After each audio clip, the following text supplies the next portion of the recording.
दोस्तों, आज 6 नवंबर हो चुका। वैसे अमूमन हर दिन प्रतिदिन कोई ना कोई दिवस होता है, लेकिन जो आज अपनी बातों को रखने से पहले जो कोट्स आपको डेली एक मैं सुनाता हूँ, तो आज का कोट्स है, to be able to smile in the face of disaster is the result of a stable mind. और इसी के साथ सबसे पहले बिग बॉस मिस्टर अमेरिका की बात करें। जी बाइडेन जीत रहे हैं। नया बिग बॉस मिस्टर अमेरिका जी बाइडेन बनना तय हो चुका है। लेकिन खिसियानी बिल्ली खंबा नोचे वाली जो कहावत है कि ट्रम्प जी अपनी हार मानने से इनकार कर रहे हैं, जो वोटिंग थोड़ी सी बची है उसको रोकने की कोशिश कर रहे हैं, रीकाउंटिंग की बात कर रहे हैं, सुप्रीम कोर्ट की धमकियां हो रही है। तो ये सब जो है खिसियानी बिल्ली खंबा नोचे वाली बात है। ट्रम्प का ड्रम बज चुका है और मैं कल ही जी बाइडेन साहब को मुबारकबाद, शुभकामना, कंग्रेचुलेशन भेज चुका। और फिर से आज AHRA all India human rights association के फैमिली और अहरा नेशनल पार्टी के तमाम दोस्तों और साथियों की तरफ से जी बाइडेन साहब को नए बिग बॉस अमेरिका को शुभकामना, कंग्रेचुलेशन देते हैं। वैसे तो जो सत्ता में होते हैं, सत्ता के जो भूखे होते हैं, वो एन कैन प्रकान से सत्ता को ही कुर्सी से चिपके रहते हैं। और यही लड़ाई बिहार के विधानसभा में चल रही है। वहाँ जो सत्ता में है वो किसी भी हालत में दोबारा सत्ता में आना चाहते हैं। इसलिए वहाँ के चीफ मिनिस्टर नीतीश कुमार लोगों को बता रहे हैं कि मैं आखिरी बार लड़ रहा हूँ, मेरी इज्जत बचाओ। तो ये जो भावनात्मक कार्ड खेला जा रहा है, ये लोकतंत्र के लिए ठीक नहीं। जनता किसे चुनती है, किसे वोट देती है, अब तो 2 चरण हो चुका है, आखिरी चरण कल वोट होगा। और सभी का जो हमारे जनप्रतिनिधि 243 आएंगे, उनका भविष्य उसमें कैद हो चुका होगा और 10 को रिजल्ट आ जाएगा। इसी तरह से 28 उपचुनाव मध्य प्रदेश, उत्तर प्रदेश और हरियाणा के भी जो 56 उपचुनाव का रिजल्ट है वो भी 10 तक आएगा। तो इस तरह से देखना है कि जनता किस तरफ जा रही है, जो सत्ता में है वो क्या गड़बड़ी करती है मशीन में या और भी चीज़ों से। क्योंकि बार बार मैंने कहा कि व्यवस्था में जिस तरह से चल रहे हैं ये ठीक नहीं है। और दूसरी तरफ जो गोद मीडिया, पेड मीडिया जो गलत हरकतें कर करके चंद समय में करोड़ों करोड़ का एम्पायर खड़ा करने वाले को ये जनता कभी नहीं पूछा कि तुम ये हजारों हजार करोड़ आया कहाँ से।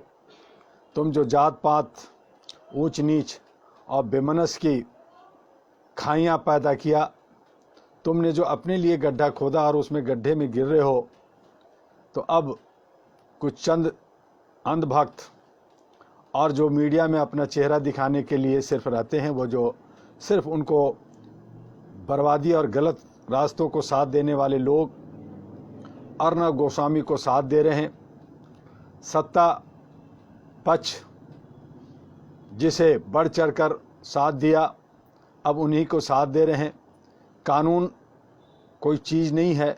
अरे कानून है, कानून का सिस्टम से अगर कोई हुआ है तो एक टमाटर चोर, एक छोटे चोर को जब पकड़ा जाता है, जब कुछ बात होती है तो उस पर कोई नहीं आवाज़ उठाता।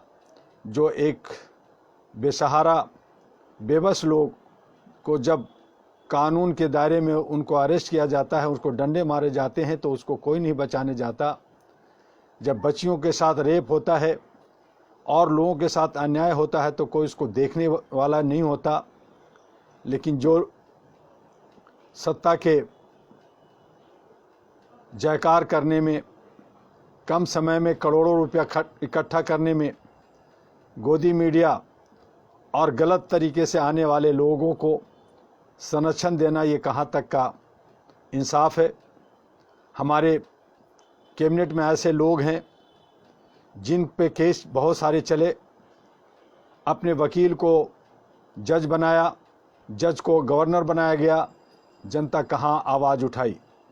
आज अगर जनता कहीं अपने हक के लिए, अधिकार के लिए आवाज़ उठा रही है तो उसे दमन, उसे कुचलने के लिए शोषित किया जाता है, डराया जाता है, धमकाया जाता है, उत्पीड़ित किया जाता है और गलत केसों में फंसा दिया जाता है।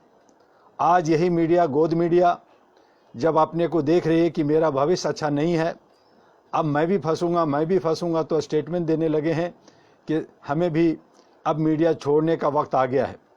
ऐसे ही हमारे GTV के संपादक और बहुत सारे लोगों ने कि अब वक्त आ गया है कि हम लोग जो हम आईना दिखाते हैं, दशा दिशा दिखाते हैं, हमारे मान सम्मान पे ठेस पहुंचने लगी है, अब हमें मीडिया छोड़ देना चाहिए। अरे बोल क्यों रहे हो भैया, छोड़ दो। तुमने जो गंद फैलाया है उसका सजा तो तुम्हें मिलेगी। छोड़ दोगे तो कहाँ जाओगे, कहाँ छुप के रहोगे। बहुत पैसा बनाया है, छुप कर करके अय्याशियाँ करोगे, लेकिन ऊपर वाला देख रहा है, उसकी मार तो तुम्हें पड़ेगी। तो ये जितने भी गोड मीडिया हैं, जितने भी कॉरपोरेट हाउस ने अपने हाथों में मीडिया को ले कर करके अपने तरीके से तोड़ मरोड़ कर करके जनता के हित में काम ना करके अपने हित में जो काम कर रही है, उसे एक न एक दिन कहीं न कहीं से सज़ा तो मिलेगी, ये निश्चित है। इसलिए मैं इस बात के लिए खुश हूँ कि कहीं न कहीं किसी न किसी रूप में उसे सज़ा मिल रही है, या उस पर किसी ने आवाज़ उठाई है, तो मैं उसे साथ देने के लिए तैयार बैठा हूँ। मैं मानवाधिकार के लोग कहते हैं कि मानवाधिकार का हनन हो रहा है। मानवाधिकार का हनन तब होता है जब आप मानवाधिकार का संरक्षण की बात करते हैं, जब आप लोगों की मान और सम्मान का आदर करते हैं। लेकिन अगर आपने नहीं किया है तो आप तो आखिर में रोएंगे ही।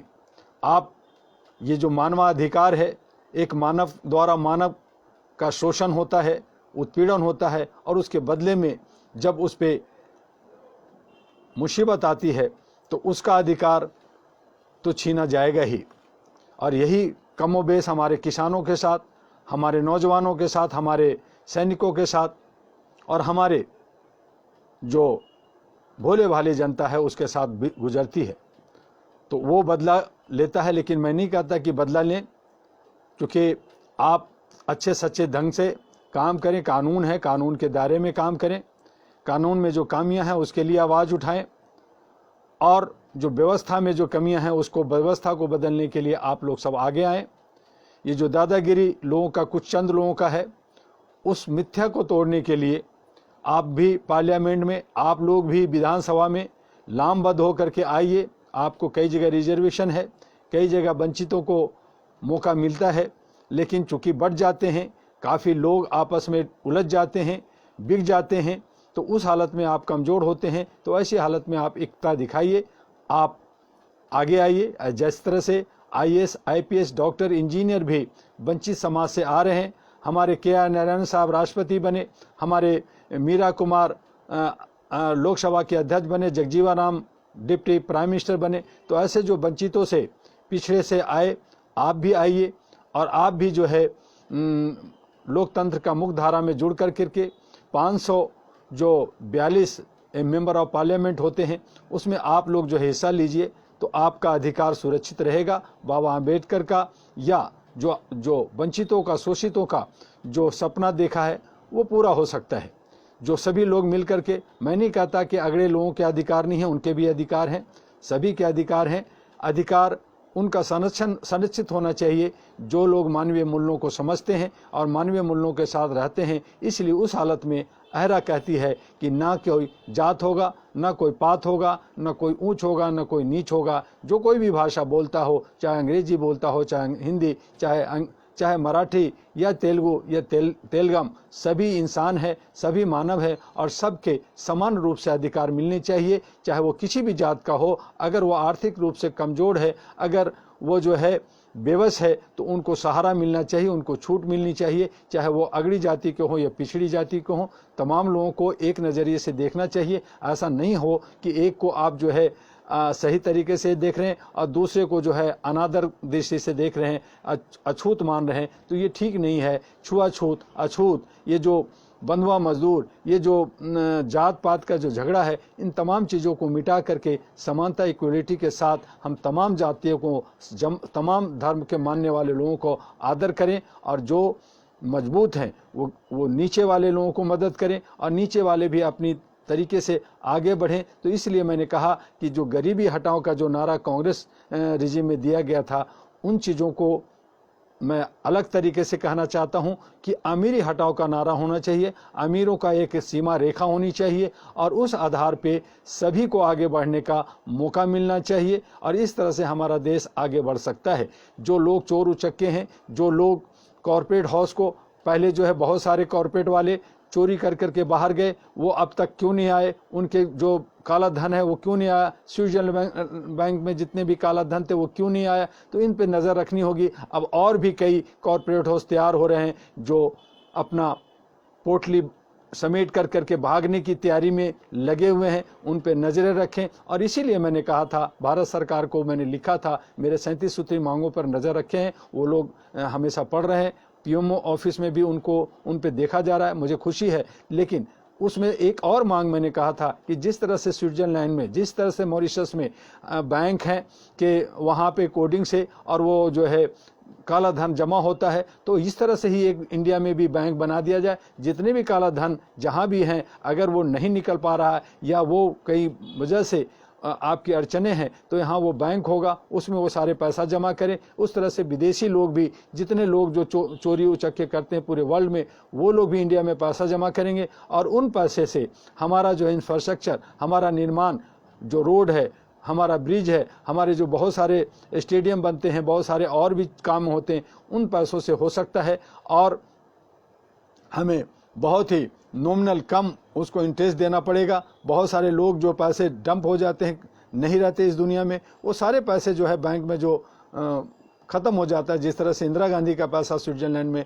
कहाँ गया उसका कोई खबर नहीं, राजीव गांधी का पैसा कहाँ गया पता नहीं। उसी तरह से हमारे पास भी बहुत सारे पैसे होंगे और उस तरह से एक इंडिया जो है बेहतर, स्विट्जरलैंड से भी बेहतर जगह बन सकता है। तो वो उस पर ध्यान देने की ज़रूरत है और इस तरह से हम लोग आगे बढ़ें। हम आज जो सुशासन और मानवाधिकार की किताब पे बार बार हम रोज़ आपको कोट्स दे रहे हैं, क्योंकि ये किताब ख़त्म होने के बाद हमारी दूसरी आतंकवाद, हमारा भ्रष्टाचार और बहुत सारी मानवता पे किताब लिखी हुई है, बहुत सारे हज़ारों मैगजीन्स हैं, उसकी कोट्स हैं। तो वो हम सब बातें आपको समय समय पे देंगे। आप लोग भी अपना विचार देते रहिए और इसी बहाने हम आपसे मिलते हैं रोज़ 1 बजे।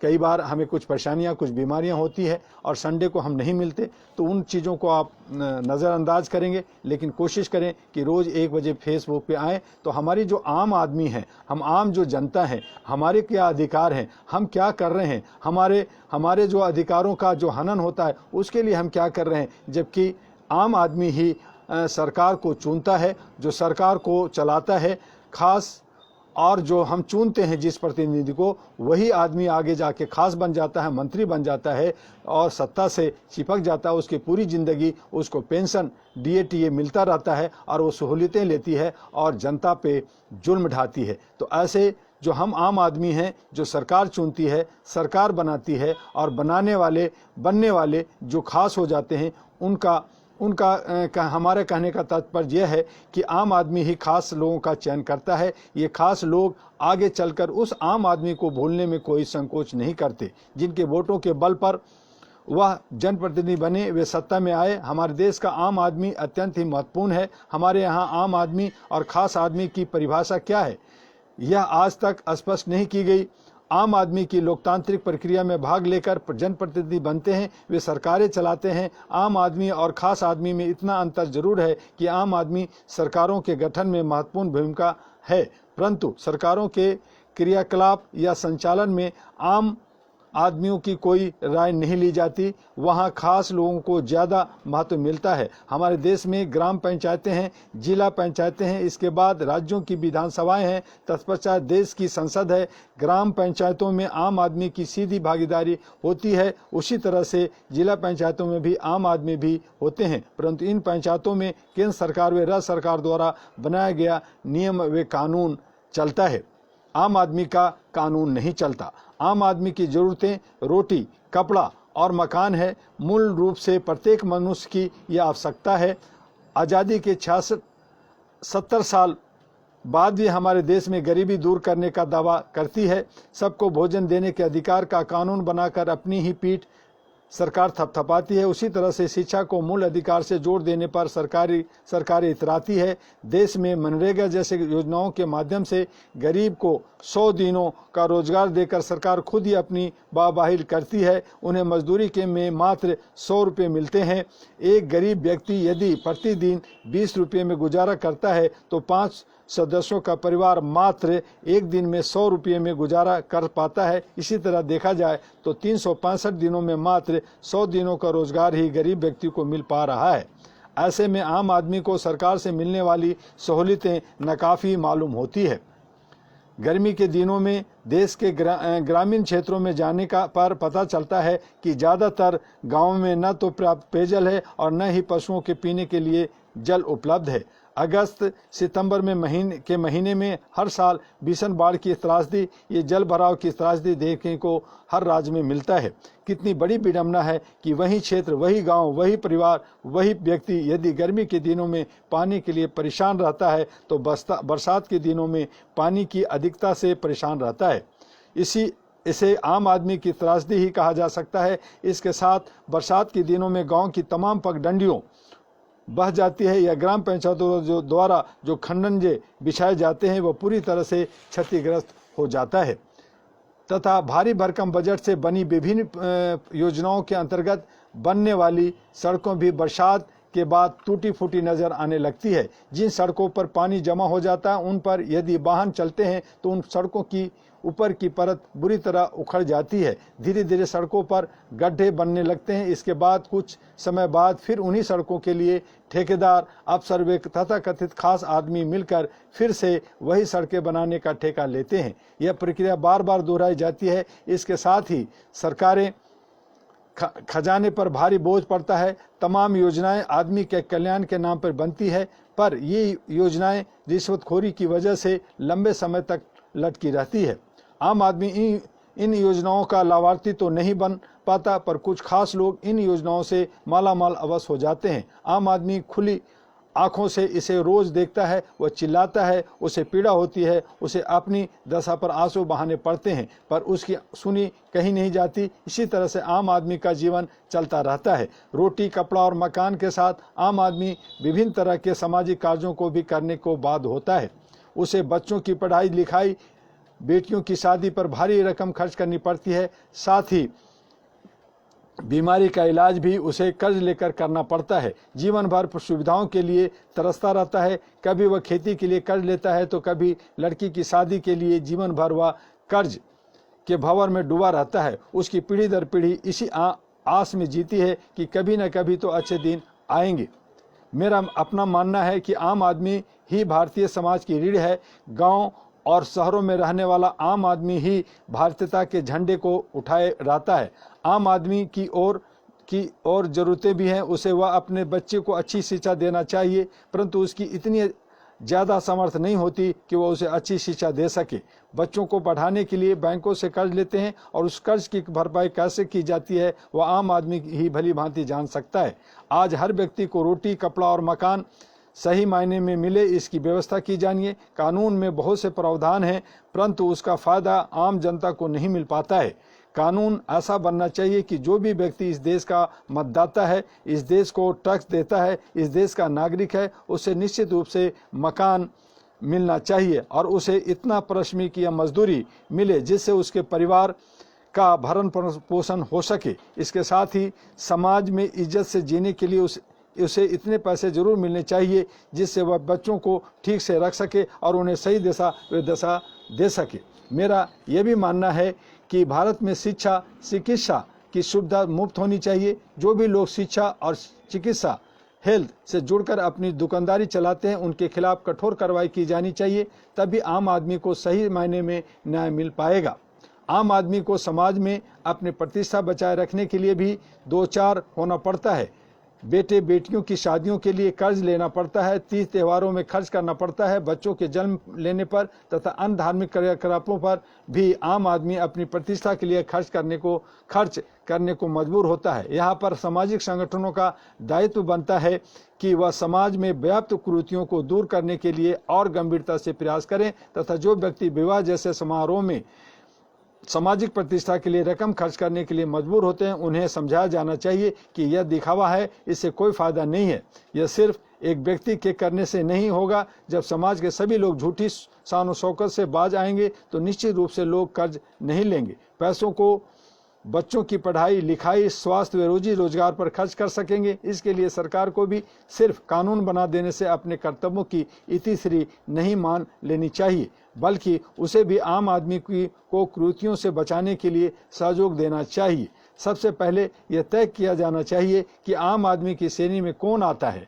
आम आदमी क्या सिर्फ एक किसान, मजदूर, प्राइमरी स्कूल का शिक्षक, किसी फैक्ट्री में काम करने वाला क्लर्क, चपरासी या छोटी जोत का किसान ही है, या इसमें डॉक्टर, प्रोफेसर, कलाकार, वैज्ञानिक भी शामिल है? अभी तक यह स्पष्ट नहीं हो पाया है कि आम आदमी की श्रेणी क्या है। सबसे पहले आम आदमी की श्रेणी निर्धारित की जानी चाहिए। उसके बाद आम आदमियों की ज़रूरतों को ध्यान में रखते हुए उनके लिए एक अलग बैंक की स्थापना की जानी चाहिए। इस बैंक से कम ब्याज दर पर सिर्फ आम आदमी को ही कर्ज दिया जाए। आम आदमी के संबंध में अभी तक समाज में बातें होती रही है, अब समाज में यह तय हो जाना चाहिए कि आम आदमी की श्रेणी में कौन कौन है।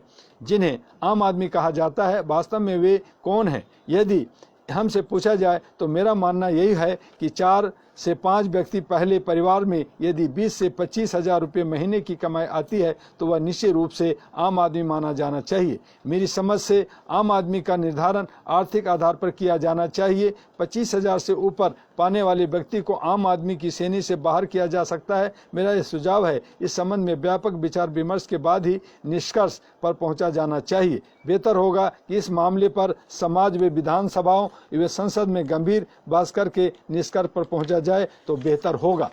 और इन्हीं शब्दों के साथ कल फिर आपसे 1 बजे शोषित, वंचित व उपेक्षित लोगों के क्या अधिकार हैं, उनके साथ क्या होना चाहिए, और आगे इसी तरह से हम जो आपका सुशासन मानवाधिकार उस पर बात करेंगे।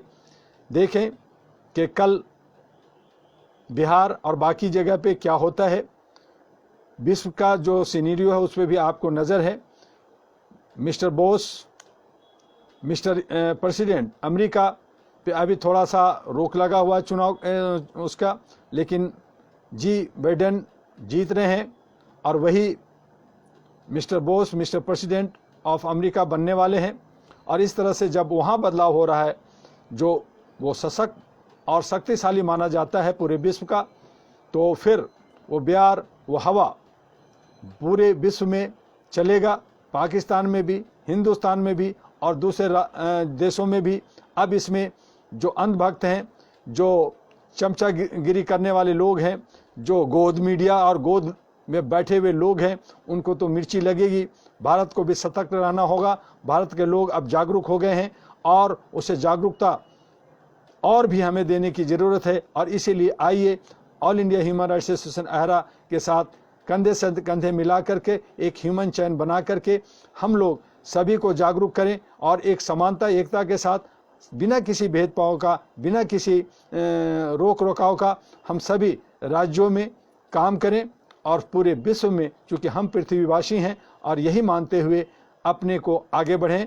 आपका डॉक्टर एम यू दुआ, अहरा और एनपी का अध्यक्ष। जय हिंद, जय भारत।